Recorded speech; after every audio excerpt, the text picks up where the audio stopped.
Don't you care what people think? Doesn't it bother you that people are making you out to be a joke and that I'm gonna be included in that? Do you think that's right? Do you? You used to fit right here. I'd hold you up and say to your mother, this kid's gonna be the best kid in the world. This kid's gonna be somebody better than anybody ever knew. And you grew up good and wonderful. It was great just watching you every day. It was like a privilege. Then the time come for you to be your own man and take on the world, and you did. But somewhere along the line, you changed. You stopped being you. You let people stick a finger in your face and tell you you're no good. And when things got hard, you started looking for something to blame, like a big shadow. Let me tell you something you already know. The world ain't all sunshine and rainbows. It's a very mean and nasty place, and I don't care how tough you are, it will beat you to your knees and keep you there permanently if you let it. You, me, or nobody is gonna hit as hard as life. But it ain't about how hard you hit. It's about how hard you can get hit and keep moving forward. How much you can take and keep moving forward. That's how winning is done. Now, if you know what you're worth, now go out and get what you're worth. But you gotta be willing to take the hits and not pointing fingers saying you ain't where you wanna be because of him or her or anybody. Cowards do that, and that ain't you. You're better than that. Principle number 1.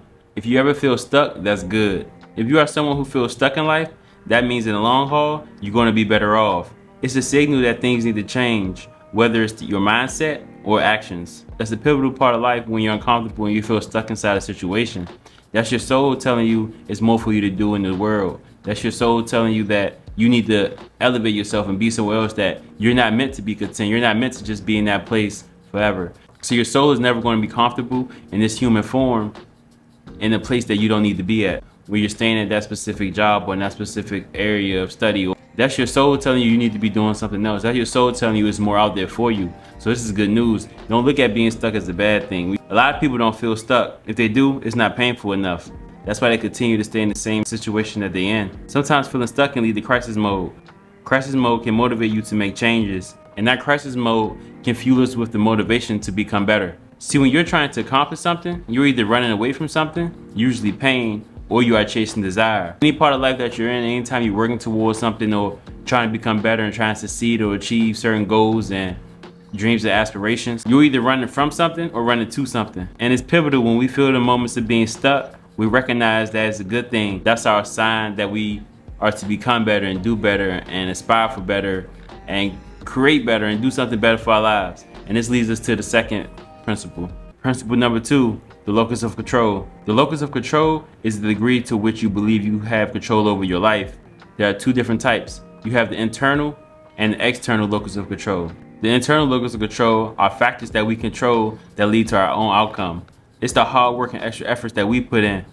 Having an internal locus of control is the key to staying motivated. You must feel like you have control over your life and that you are responsible for the things that are happening to you. Then you have the external locus of control. These are the factors outside that we cannot control. When we fall short in certain areas of life, we blame things outside of our control. The location we was raised in, the education we weren't privy to, the way civilization is set up, opportunities we did or didn't get. Our locus of control is external because we believe and focus on the factors outside of our own control. When you feel like nothing you do matters, you stop working. You lose your spark. This is because this thought process causes us to tell ourselves, what's the point of planning and working hard when the world is conspiring against us? Build up that self-belief that you are in control of your own destiny. Have the internal makeup, have the internal confidence of someone who has control over their life, someone who doesn't look on the outside. Be someone with the internal locus of control, where we are captains of our ships and we're not allowing the water to get into it and flood our ships. And nothing on the outside can disturb the ship as long as we're moving smoothly how we want to. We don't allow water to get in our ships. Metaphorically, the water is the outside things, unforeseen accidents. All we can do is control what we can, but we have confidence in those things that we can control, and we know that makes a change in our lives, and it do allow us to become better. And it's not gone into vain. Like, the extra work we put in works, the extra effort we put in works, the dedicated hours, the time spent, the lonely hours, the things we put in, the pain we go through, the challenging times we go through, and we overcome. If our internal makeup is strong and solid, and we have the right mindset, and we are confident in our ability, and we understand like what we do matters, and Those are the things of internal locus of focus that we gotta keep primal. You gotta keep running your race. Build up that belief that you are in control of your destiny. Principle number 3, believe and understand the power of consistency. Sometimes throughout this journey of life, you're going to have to work in the quiet, meaning blocking out from society, being very intentional about where you put your time at. It's not useless time. The time of being in solitude, the quiet work, the quiet grind, the quiet moments to yourself, the isolation from the world, the deep focus of study. You gotta know that's not useless time spent. You gotta develop the ability to work in the quiet and know that your time will come eventually to show your work. Yeah, this is definitely one of the keys to the game. You gotta remind yourself that it's meant to be long. It's not meant to be short, it's meant to be ran as a marathon. Consistently moving in the right direction is insanely powerful. Make consistency one of your greatest values. Principle number 4, map out your trajectory. We humans are motivated heavily by our future. It is the ability to see the vision that we have for our future in our minds that keeps us constantly motivated in life.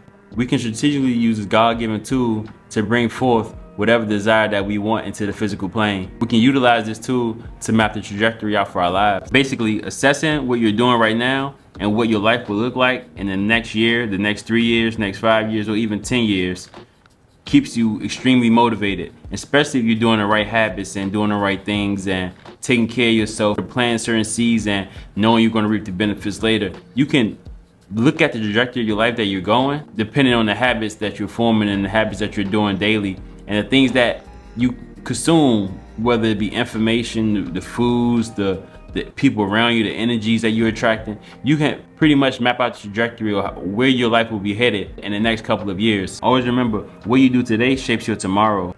If you are doing the good habits that help you in the long haul, and if you are not taken over by the bad habits, your outcome will be different.